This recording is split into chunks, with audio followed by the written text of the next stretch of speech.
The Drivers' Championship table only tells part of the story in Formula 1. So every season, we create our own ranking of how well each driver did given their machinery. This is not about rating how good we think the drivers are in terms of their overall ability, it simply reflects how they did across the 2025 season based on us being trackside and in the paddock for every single race, qualifying and free practice session. So here's our ranking in reverse order. And remember to let us know what you think in the comments. 21st, Jack Doohan. Just as in 2024, Doohan is ranked last primarily thanks to circumstances with only 6 Grand Prix and 2 sprints in which to make an impression for Alpine. There were genuine flashes of speed, but also too many mishaps, notably the crash on the first lap in the wet in Australia, his Suzuka Friday practice turn 1 shunt, and several collisions. With the longest stint in the car, he had the potential to score points and trouble teammate Pierre Gasly. 20th, Franco Colapinto. His late entry into the action after 6 races, a tricky and uncompetitive Alpine, and the long months when his future was uncertain made for a painfully tough season for Colapinto. He failed to score any points and had a difficult time in his initial run of races after a needless shunt in Q1 on his first outing at Imola. But from the 14th race of the year in Hungary onwards, he made good solid progress and sporadically compared well to teammate Gasly on pace, although he ended the season with an average deficit of 0.3 of a second in qualifying. However, after his Brazil crash, his earlier troubles with combination braking and turning corner entries held him back, but this was at least a foundation year for 2026. 19th, Yuki Tsunoda. How different Tsunoda's season might have been if he'd stayed at Racing Bulls, where he made a strong start, instead of being promoted to Red Bull. That notion certainly didn't escape his notice. Once alongside Max Verstappen at Red Bull, he struggled badly. There were sparks of form, but for much of the season he found it difficult to find a balance between qualifying and race pace. Despite the moments where he looked to be getting somewhere, 5 times dipping under the 0.3 deficit to Verstappen threshold in qualifying, the progress was never sustained. Probably the key turning point was the Imola Q1 crash on his first lap, having gained spec equivalence to Verstappen, which put him on the back foot for a long time in terms of available upgrades. His feeble return of 30 points compared to Verstappen's 385 in their time together paints a grim picture. 18th, Lance Stroll. Stroll blamed the Aston Martin's lack of performance as the reason for his lack of results, but objectively, he consistently failed to extract the maximum from it. As he said, if you don't have downforce, you don't do well, but he only outqualified teammate Fernando Alonso once in the China sprint and was on average a quarter of a second off. A fortuitous 6th place in the Australia season opener was the high point, but his season is best described as competent but unremarkable, with too many occasions where he appeared to lose interest. He ended with just 1 point in the final 9 events. 17th, Liam Lawson. Once Lawson re-established himself at Racing Bulls after his shock demotion from Red Bull Racing after just 2 events, he still only sporadically showed what he was capable of. At his best, he put together strong weekends that, if delivered more regularly, would put him in the upper reaches of our ranking. Austria and Azerbaijan, where he bagged his 2 top 6 finishes of the season, stand out. He was also impressive in Monaco, Hungary, Brazil and Austin. The trouble is, his underlying pace was usually just off teammate Isaac Hadjar's, with an average qualifying deficit of just over 1.5, and there were too many errors and weekends where qualifying let him down.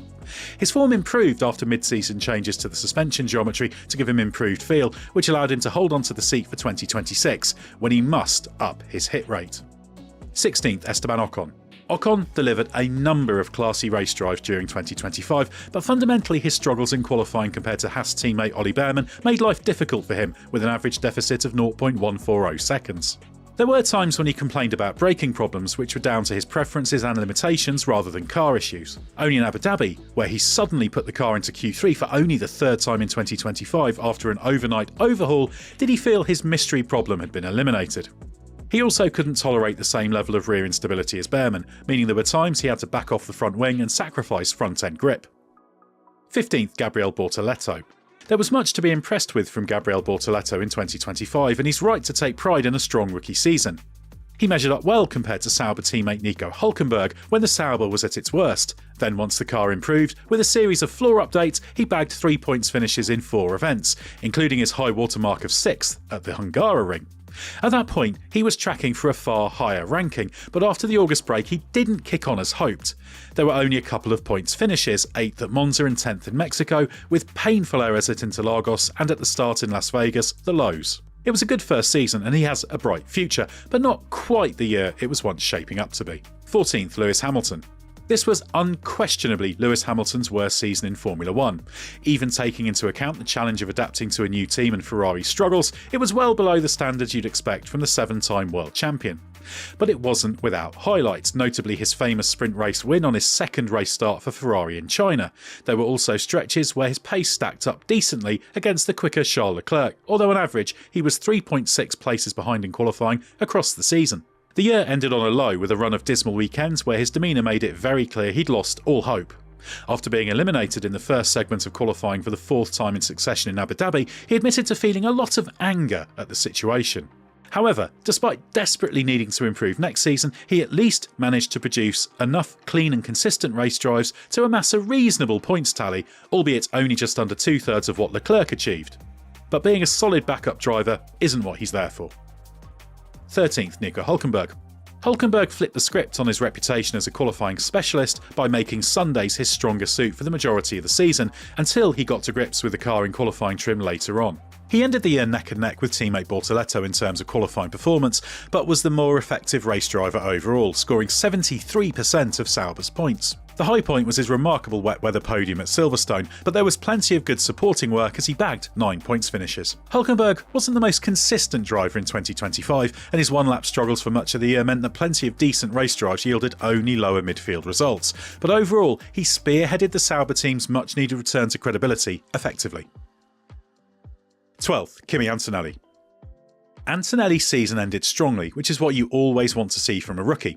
However, overall it was a patchy campaign in which it took him longer than expected to make an impact. Although he took an early sprint race pole in Miami, he needed time to get on top of how hard to push in qualifying. The Mercedes misstep with the rear suspension upgrade introduced at Imola in May, which particularly hurt Antonelli's aggressive driving style, interrupted his progress mid-season and led to a loss of confidence. But after Mercedes binned the rear suspension update, he picked back up, particularly from the Azerbaijan Grand Prix in September onwards. Strong late-season performances at Interlagos, where he finished second after holding off the charging Max Verstappen, and Las Vegas, where he was third, demonstrated he'd got to the level expected. It just took a little longer than hoped. Today's video is brought to you by Rovo, your AI teammate from Atlassian. Rovo connects knowledge, people and workflows so teams can work smarter and move faster. It helps people find answers, make decisions and automate work, securely and with context, through search, chat, agents and studio. Rovo runs on the Teamwork Graph, Atlassian's intelligent layer that unifies data across all of your first and third-party apps so no knowledge gets left behind, and so you always get personalised AI insights from day one. And the best news? It's already built into Jira, Confluence and Jira Service Management paid subscriptions, so the power of Rovo is already at your fingertips. Know the feeling when AI turns from tool to teammate. If you Rovo, you know. Discover Rovo, AI that knows your business, powered by Atlassian. Get started at ROV, as in victory, o.com today. 11th, Ollie Bearman. Bearman's searing speed was never in doubt, but the first half of the season was too often a story of that not translating into results. Sometimes that was down to external factors, but there were also mistakes, shunting in the Silverstone pit lane under red flag conditions the worst of them. However, Bearman's trajectory was impressive. He used the August break to re-evaluate and take a step forward in how he approached putting together race weekends, which paid dividends. It was that progression that marked him out. 4th place in Mexico was the high point, but the fact he scored points 6 times in the 10 races after the break showed how much more effective he became at translating that pace into results. He also showed a high tolerance for rear-end instability, a key marker of a driver with a very high ceiling, and advanced his case for a Ferrari promotion somewhere down the line. 10th, Pierre Gasly. Gasly toiled heroically with the recalcitrant Alpine during 2025, making the most of it when it was at its best, which wasn't often, and dragging it to flattering heights in qualifying even when it was at its worst, reaching Q3 11 times. Other than a spell in the autumn when he struggled, which he put down to an underperforming floor, he usually got the most out of limited machinery. He only scored points 7 times, with 6 at Silverstone on a weekend where he performed outstandingly well, the highlights. For the most part, the races were hard work given the car's lack of long-run pace. That Doohan and Colapinto failed to score a point in the second Alpine highlights how good a job Gasly did in 2025's worst car. 9th, Alex Albon. Albon's season was badly lopsided, with the final third of the year yielding a paltry 3 points and Williams teammate Carlos Sainz in the ascendancy. However, we can't let recency bias distort the picture of what was overall still a good season, and a glance at the race's driver rankings across the year reveals how strong he was for much of 2025 before the alarming decline. His haul of 7 points finishes in the first 8 Grand Prix form the bedrock of Williams' successful bid for 5th in the Constructors' Championship, and overall he contributed 53% of Williams' points. The big question is whether his troubles in the back end of the year were just a blip or a reflection of a centre of gravity shift towards Sainz in the team. 8th, Carlos Sainz. Sainz's best work in 2025 was outstanding, and his consistency improved as the year progressed. While it didn't take him long to adapt to the Williams and deliver good pace, by his own admission he did take time to reacclimatise to life in F1's midfield, and there were numerous weekends where his underlying speed was strong, but the results didn't come. The podiums in Azerbaijan and Qatar were the obvious highlights, and overall the final third of the season showcased his best work. But for the patchy first half of the year, where he hit plenty of bad luck but also often didn't execute the weekends as he should have done, he'd have been ranked significantly higher. By the end of the season there were signs he'd asserted himself over Albon. 7th, Isaac Hadjar. Hadjar's rookie season started catastrophically with a formation lap crash in Australia, but overall couldn't have gone much better. He ended the year as the top rookie, with promotion to Red Bull Racing for 2026 sealed. His third place at Zandvoort and point scoring record were impressive, but probably the most eye-catching aspect of the year was his consistency in qualifying. He was only eliminated twice in Q1, with only the top 5 in the championship eclipsing that hit rate. He comfortably outperformed teammate Liam Lawson, only being beaten by him 6 times in 27 attempts and outscoring him 51 points to 38, even after having more than his fair share of bad luck in races. 6th, Fernando Alonso. Despite turning 44, Alonso continued to be Aston Martin's foundation. Although it took him until the 9th weekend of the season to score, misfortune played a part in that. Monaco, where an ERS problem cost him a good result, is totemic of this. However, once he started scoring, he proved adept at making the most of the Aston Martin on its competitive weekends, particularly after the first major upgrade was introduced at Imola in May. He wasn't error-free, notably spinning away places in the Qatar Grand Prix, but if age has in any way dulled his edge, it's not by much. 5th, Oscar Piastri. Judged on the first 2/3 of the season, when he was solidly on course for the World Championship, Piastri would be ranked higher. However, the disastrous Baku weekend, when he crashed in both qualifying and the race, later admitting to pushing too hard, proved a turning point. Subsequent struggles at low-grip tracks, as well as shunts in consecutive sprint races in the USA and Brazil, meant he lost the points lead and ultimately couldn't quite get it back. Alarming as the final third of his season was, it doesn't change how impressive he was before that. His tally of 7 Grand Prix wins would have been higher but for missed opportunities such as Silverstone, where he was penalised for safety car restart shenanigans, Hungary, where he would have won but for the less favoured strategy, letting teammate Lando Norris defeat him, and Qatar, where the pit wall cost him certain victory. This was still a good season for Piastri, but his drop-off late in the year stopped it being great. 4th, Lando Norris. The new World Champion season is a fascinating example of how knee-jerk reactions to each race can only tell you so much before the full picture has materialised. Judged on the first third of the year, for example, Norris would likely be further down this ranking. Judged on the final third, he'd have a stronger case of being right at the top. But judged on the whole, it's a season of progress, of incredible peaks and searing speed, and some underlying weaknesses that still need to be addressed. There were too many self-described embarrassments early on when Norris was his own worst enemy, so in judging his overall season it was far from perfect. It was good enough to be world champion though, and it's very impressive how he learned from his struggles, adapted his driving on track and his approach off it, and kept the mistakes to a minimum as the season progressed, especially when it counted most. 3rd, Charles Leclerc. Leclerc went into 2025 hoping finally to get the championship shot he craves, but instead it turned into a season spent heroically battling to give Ferrari respectability. Leclerc's performances were, aside from in wet conditions where Ferrari has long struggled badly with tyres, generally outstanding. He bagged 7 podium finishes, scored consistently well, and was rarely seriously threatened by new teammate Hamilton. What he lacked was the opportunity to regularly test himself right at the sharp end, given the Ferrari was so rarely even on the periphery of the victory fight. Perhaps most impressively, he hauled the Ferrari onto the front row of the grid 5 times, which was far more than it deserved. In fact, a driver of Leclerc's class was far more than Ferrari deserved in 2025.